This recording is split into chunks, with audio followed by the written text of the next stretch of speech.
You are now entering Armbar Audio.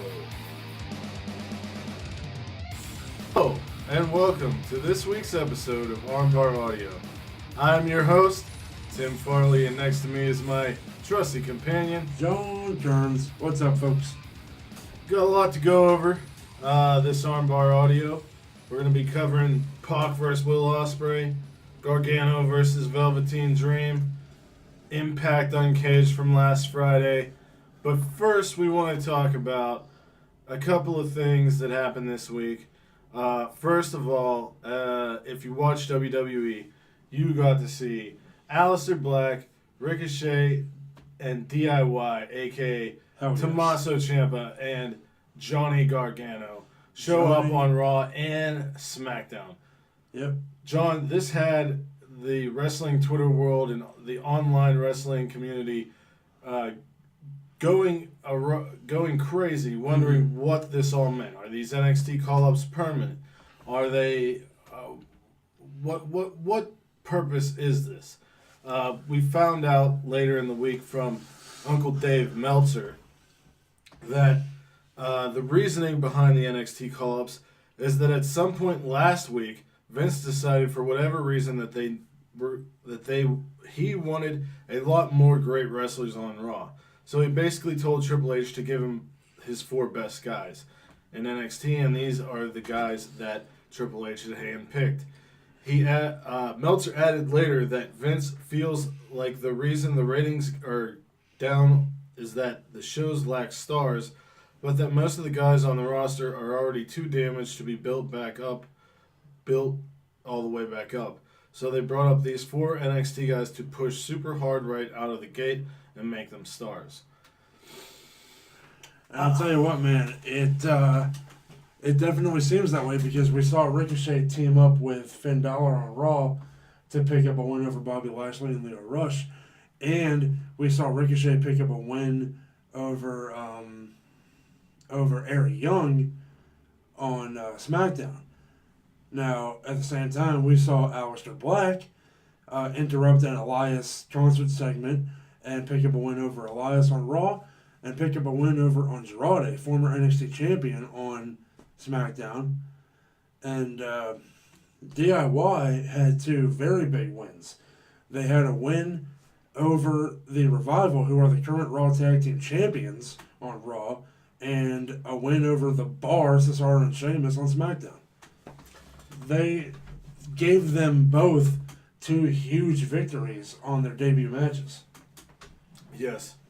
I posted a tweet that said, please build Aleister like Taker. And whether these call-ups are permanent or not, it seems like all 4 men still have business in NXT. Yeah.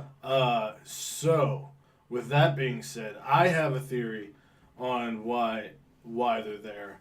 I believe that it is 2019 now, and we must remember the Fox deal. I think that NXT is going to become the official 3rd brand.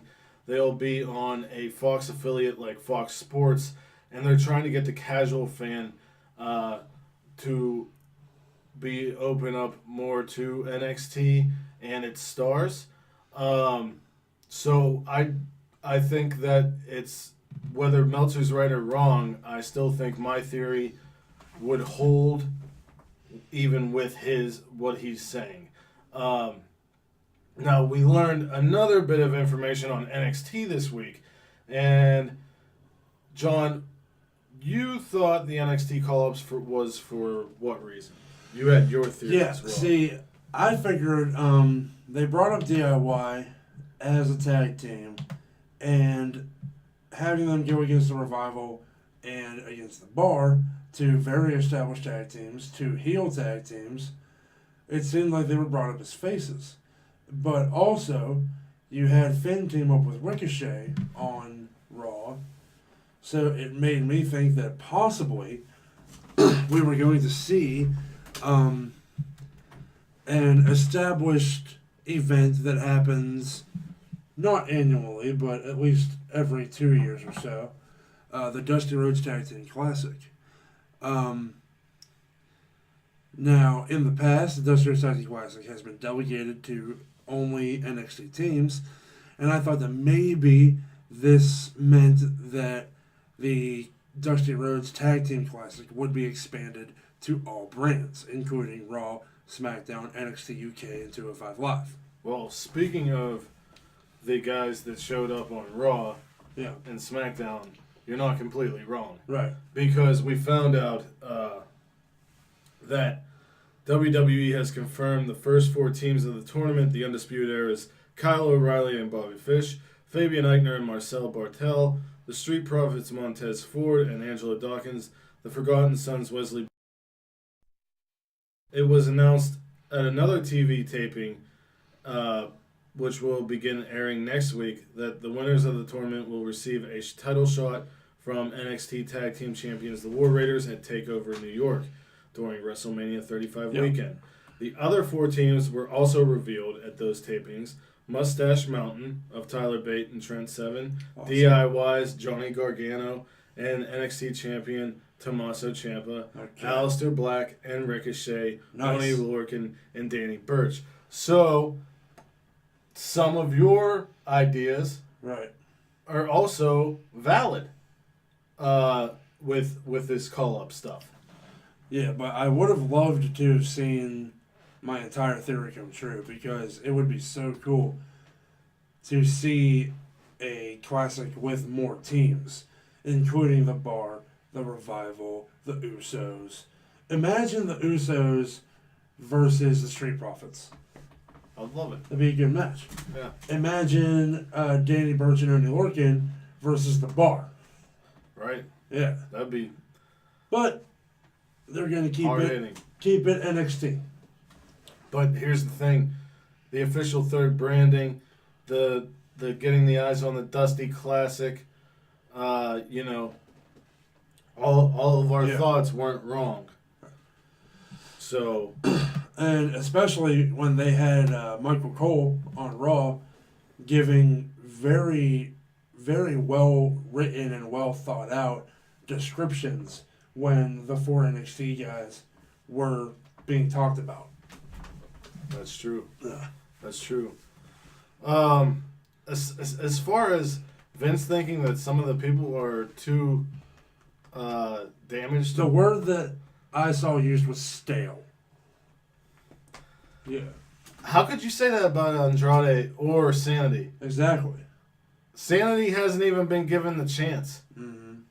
I mean, the last time we saw Eric Young on TV was like forever ago. And Andrade just put on amazing matches against Rey Mysterio. Yeah, and you got a guy like Finn Balor, who you just made Intercontinental Champion, to an entire arena worth of applause and a standing ovation. I think Vince went to Triple H because Vince doesn't know how to book a star anymore. But that's just my thought. So, we're going to get into some of the reviews this week. First up, following our NXT talk, we're not going to go into the entire episode of NXT, but we will talk about the main event, which was for the North American title. The Velveteen Dream challenged Johnny Gargano in his first title defense of the North American Championship. We saw a lot of super kicks. We saw a lot of Dream Valley drivers.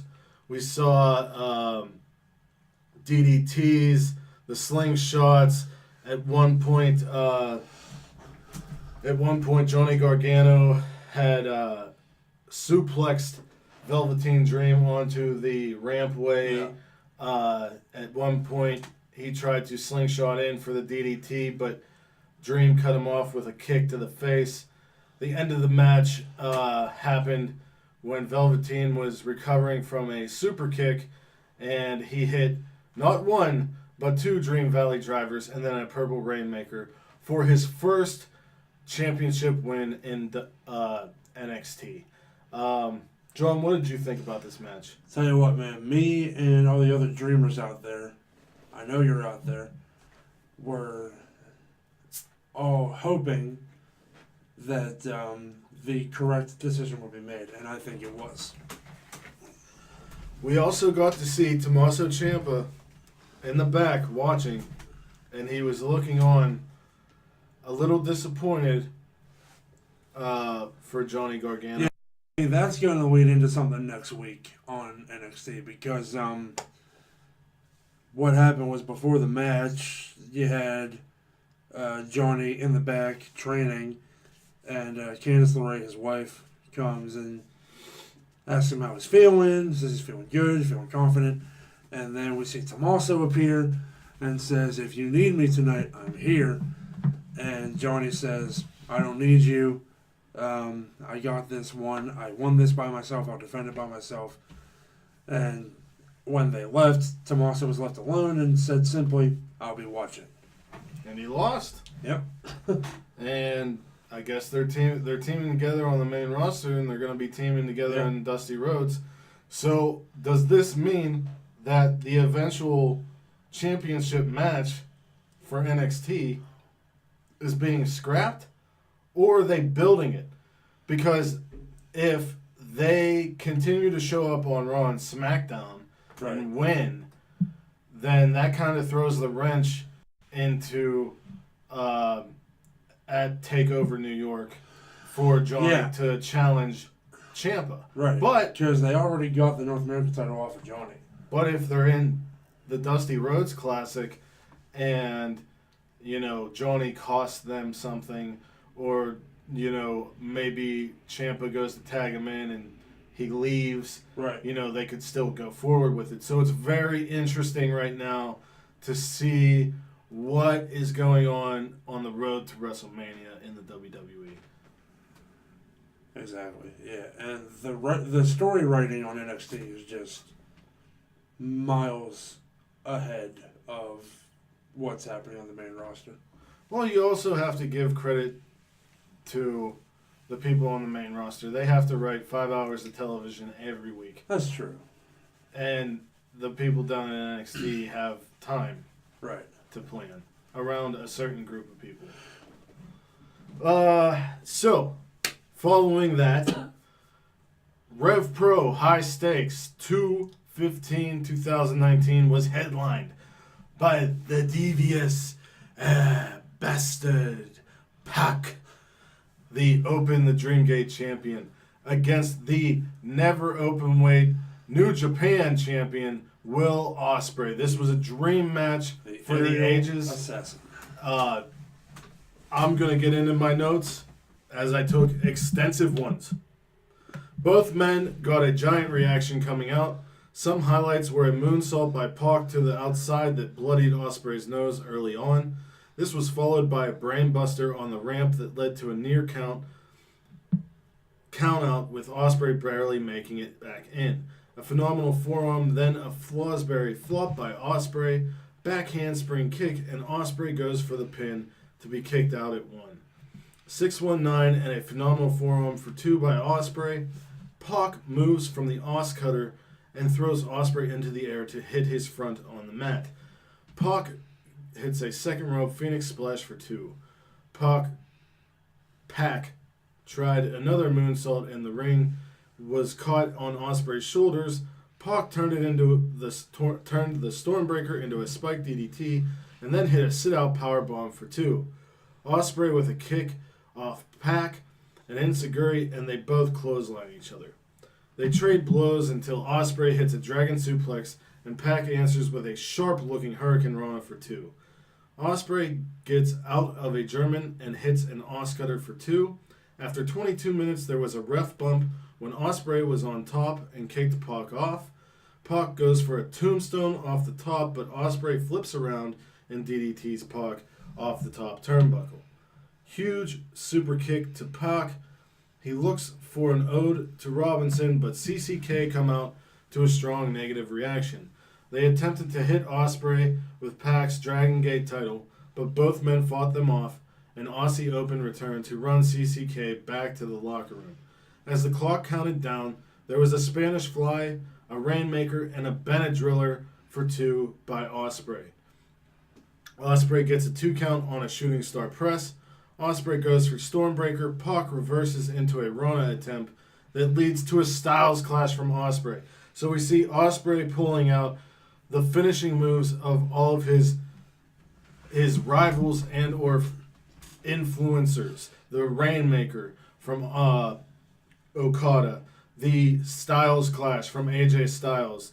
The Benadryller from Ricochet. PAC gets out of the way before he hits a low blow with 30 seconds left. The referee refused to disqualify him. PAC climbed to the top rope to hit a black arrow before stopping and counting down the last 3 seconds. What a bastard. The crowd and Ospreay wanted 5 more minutes, but PAC was done. This match was awesome as fuck. Yeah. The never openweight New Japan champ versus the Dragon Gate champion. 2 of the best in the world. Forget high flyers. These are the two of the best wrestlers in the world. PAC's heel work at the end just solidifies what a bastard he truly is. And Ospreay has the fighting spirit, I would say, on par with Tanahashi. The guy just did not quit. John, your thoughts? Yeah, man. I mean, anybody watching this knows who I'm a mark for and knows that this match specifically would be one that I would consider, and many others, a dream match. The crowd seemed way more behind Ospreay than they seemed behind PAC. Yes. Yeah. And PAC, as you said, is a horrible, devious bastard, as he described himself to Adam Page at the Double or Nothing rally. Well, I think they were more behind Ospreay because, 1, Ospreay is the face. 2, Ospreay, I think, is never left. Yeah, that's true. Even though he went to New Japan has a working relationship with Rev Pro. And how could you... Like, we love PAC. Yeah. But if I was in the crowd, I would hate him. Right. You know what I mean? Because, like, not giving us that black arrow... Right. And, like, a finish... just means there might be another one, you know? But... Oh, there will be. And I think the next one should be for a title of some sort. Is Neville no longer the Rev Pro British Heavyweight Champion? Neville never was. I thought he was. No, he didn't win off Zack Sabre Jr. You're right. ZSJ you're right. is the champ. Yeah. Well, one of them needs to fight ZSJ, take that belt, and then make you for that belt. Well, what if it's a triple threat? That would be... We never got a proper finish to PAC versus Sabre. That's true. That would be amazing. ZSJ versus PAC versus Ospreay. That's everybody's UK wrestling dream come true right there. Pretty much. Throw Pete Dunne and Marty Scurll in the mix, Right? and you're pretty much making money there, man. Oh, yes. So let's move on to Impact Wrestling's Uncaged event. Yes, to get you guys ready for tonight's Impact, where LAX will be challenging for the Lucha Brothers for the tag team titles.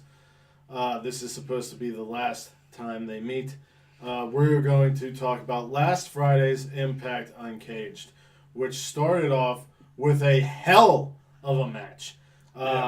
It was Tessa Blanchard challenging Taya Valkyrie in a Mexican street fight. Tessa has a Four Horsemen shirt on, and Taya had face paint like the Ultimate Warrior, kind of. If I'm wrong with that, and it was in reference to a Mexican wrestler, please let me know in the comments. There was a beautiful German that sended Tessa across the ring. Taya suicide dived right into a street sign. Tessa with a drop kick to Taya's head in between the rail and a chair. Tessa rips off Taya's Pedro Pero Aguayo stable shirt. Tessa head first into a steel chair in the corner. Taya sets up a sign in between Tessa's legs and smacks it with a chair, injuring Tessa's nether regions. Tessa fills the ring with chairs. Taya Samoan drops Tessa from the top onto the chairs. They both sit on the chairs and trade blows until Taya boots Tessa down. 2 spears into a table from Tessa for 2. Tessa gets another table and sets it up. A flying crossbody to the outside from Taya after pushing Tessa off the top rope. A double stomp through the table for the win, and Taya retained. These 2 women should get a standing ovation. This match was fun and brutal. What a way to start a special episode of your show. Absolutely. And Loera Luca retaining that title, very cool. The double stomp through the table was absolutely brutal. It really was. And Tessa paying homage to her father, Tully Blanchard, with the 4 Horsemen shirt. Icing on the cake. Icing on the cake. We then get Ethan Page versus Willie Mack. Willie Mack having fun at first, doing headstands and dance moves on the turnbuckle, and giving Ethan titty twisters. Page takes over and pummels Willie. A big suplex counter by Willie Mack. An enziguri from the second rope from Ethan for 2. A big cannonball by Willie. Big boot by Ethan. Willie Mack wins with the stunner. This match was okay. Ethan needs some wins. He's just too good to be jobbing right now. I will get into more of what I thought about this match when we get to the end of our conversation. Yeah. Willie Mack and Ethan Page are two bigger guys that both move like freaking cruiserweights, man. Willie Mack is so damn good. I'm still getting to know Willie Mack, but every time I see him, I'm impressed. And Ethan Page is the same way. Ethan Page I've actually seen live a couple times. Yeah. When he was working with IWC for a while, our local indie. And well, he's right up there in Canada. They right down. Mm-hmm. I think Kobe Durst told me that he wrestled at IWC with Ethan Page once. Oh, that's cool. Yeah. That's very cool. But yeah, good match. Good, and not a filler match either. It was one of the few matches that wasn't for something. But tell you what, good stuff. Willie Mack and Ethan Page. I thought that the match should have been scrapped. Really? Because I feel like there's a match on this show that should have gotten more time. And scrapping this match wouldn't have hurt either man. But I'll get into that when we get to that match, which will be soon. We see the Chris brothers from OVE enter the Maddox dressing room. Sami Callihan comes out to the ring. He calls Rich Swann out to listen to him. He says they're family and brothers. There's 2 sides to every story, and what Rich said last week, Swann spoke fake news. Rich keeps turning down OVE. If the relationship meant anything, he would come out and take his last offer and join OVE. Rich comes out and throws the shirt at Sami, and Sami hits him with a mic, but Swann gets up and hits a flurry of offense, ending in a corkscrew plancha to the outside. Sami gouges Swann's eyes and pulls him up to the stage for a pile driver. Sami throws Swann off the stage through a table. It looks like we know who the next X Division contender is, and it's personal. Hell yeah. This was a very good segment. And a good thing to start or continue a storyline. This could be the start of a branch in the OVE storyline. Yes, absolutely. Yeah. And Rich Swann as NXT champion so far has been very entertaining. I agree. We get the World Cup, which is Team Impact of Sami Callihan, Fallah Bahh, Eli Drake, and Eddie Edwards against Team AAA of Psycho Clown, Hijo del Vikingo, Aerostar, and Puma King. Edwards is still in his hardcore gear, much to the consternation, I guess that's the word, of Drake. This is an elimination style match, and all of Team Impact bicker around the ring as AAA makes their way down. We're starting with Psycho Clown and Sami Callihan. They start trading blows in the middle of the ring until Callihan lands a clothesline. The Psycho Clown avoids a charge and hits a dive from the top rope. They trade some corner offense, then Psycho Clown hits a snap power slam for a 2 count. Aerostar tagged in. Clown elevates him for a dropkick to Callihan. Corkscrew crossbody from Aerostar as he was whipped into the turnbuckles. Then he walks the ropes into a code breaker move, but Callihan quickly stun guns him and tags in Eli Drake. Kicks from Aerostar, but Drake catches him after an elevated toss into a modified back body slam for a 2 count. Aerostar avoids a suplex attempt and tags in Vikingo, who counters a toss slam into a DDT for a 2 count. Drake tags in Edwards, Vikingo with a springing Hurricane Rana and sends Edwards out of the ring. Vikingo sets for a dive, but Edward cuts him off with a back elbow. Edwards tries to toss Vikingo out, but Vikingo counters and lands a kick, then tags in Puma King. Kicks from Puma, then a delayed vertical suplex for a 2 count. Edwards avoids a rush in the corner and then catches Puma as Puma was on top. Then Edward hits a backpack stunner, but has to roll for a tag and gets Ba in. Puma with a series of kicks, but Ba cuts him off with the power of his presence, then hits a belly-to-belly suplex. Ba mimes for a roll, then does in fact roll over Puma, and Callihan tags himself in with a chop to the chest. Clown in to attack Callihan as Callihan had a submission locked in, and we get all 8 men in the ring at the same time, and this breaks down with Team AAA clearing the ring. Drake and Callihan take them out, and we're back to Clown and Callihan in the ring. Callihan with a springboard clothesline. He tries to fly, but Clown slips around and into the ring, then hits a dive onto Callihan and Ba. Edwards and Puma in the ring. Puma hits a Hurricane Rana and then a springboard crossbody onto everyone outside. Aerostar's turn to dive, and he gets serious air on his dive to the outside. Ba is in the ring now, and he fakes a dive, then instead just climbs to the apron and hops onto the pile of bodies. Vikingo into the ring now, and he sets for a double springboard into a reverse splash. Very impressive.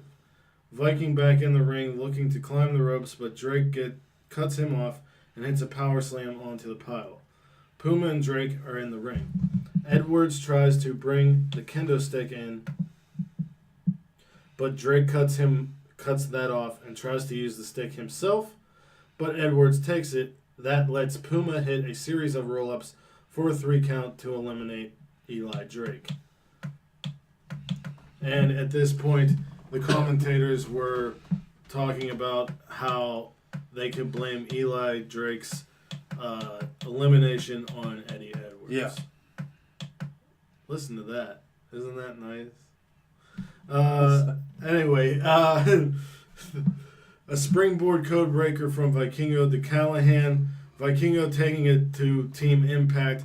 Follow Ba with a slam to Vikingo for an elimination.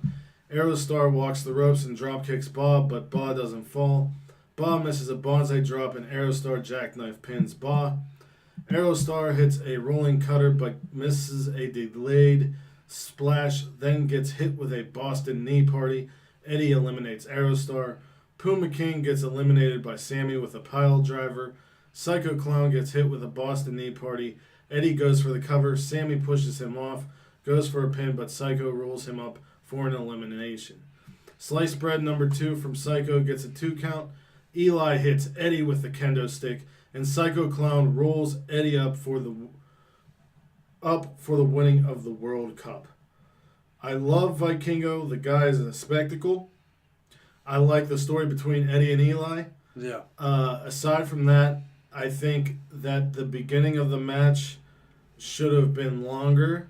I know in the description it sounds like a lot, but it was a lot packed into a small amount of time. and that's why I thought that Willie Mack and Ethan Page could have been scrapped so that we could have seen those things, but in a better manner. Yeah, that makes sense.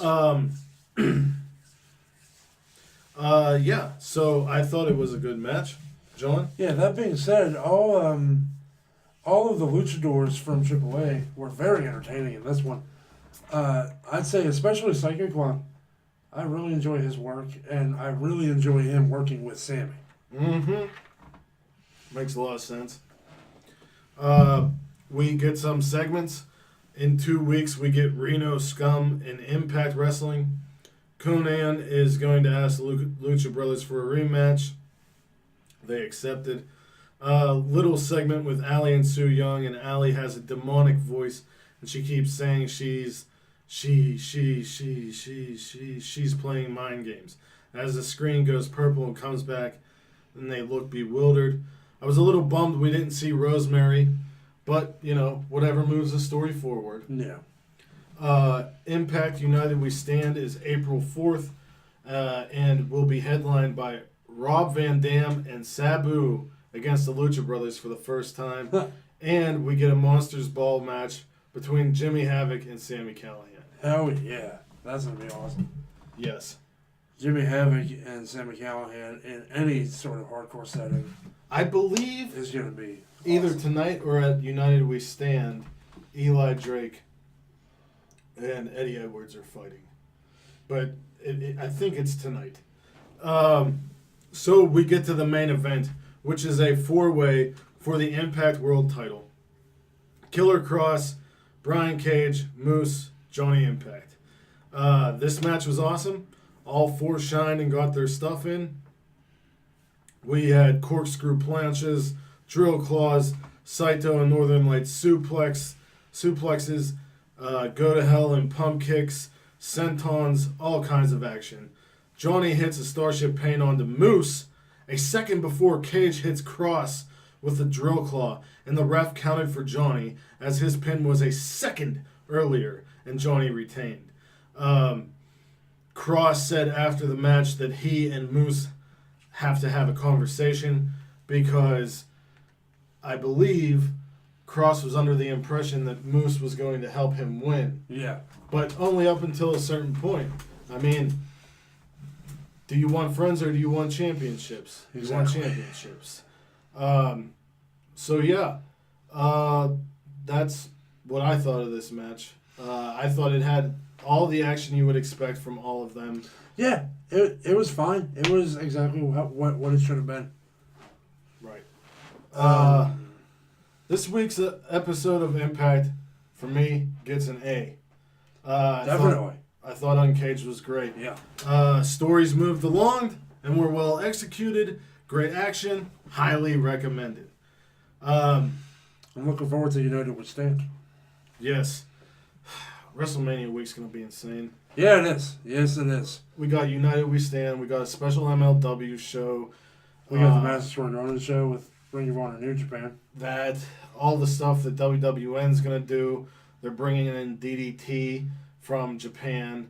They're bringing, I think, the German company, West Side Extreme Wrestling, is going to be around.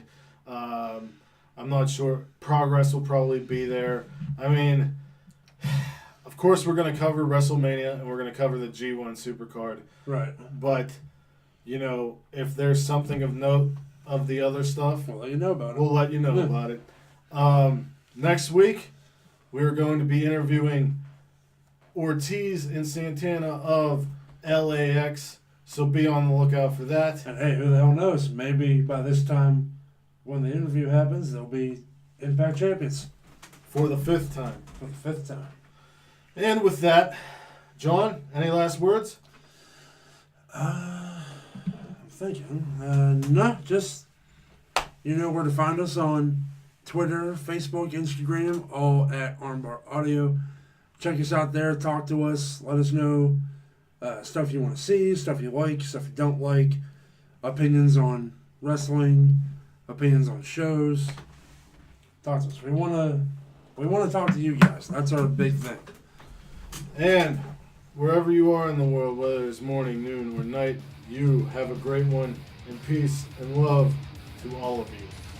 Bang!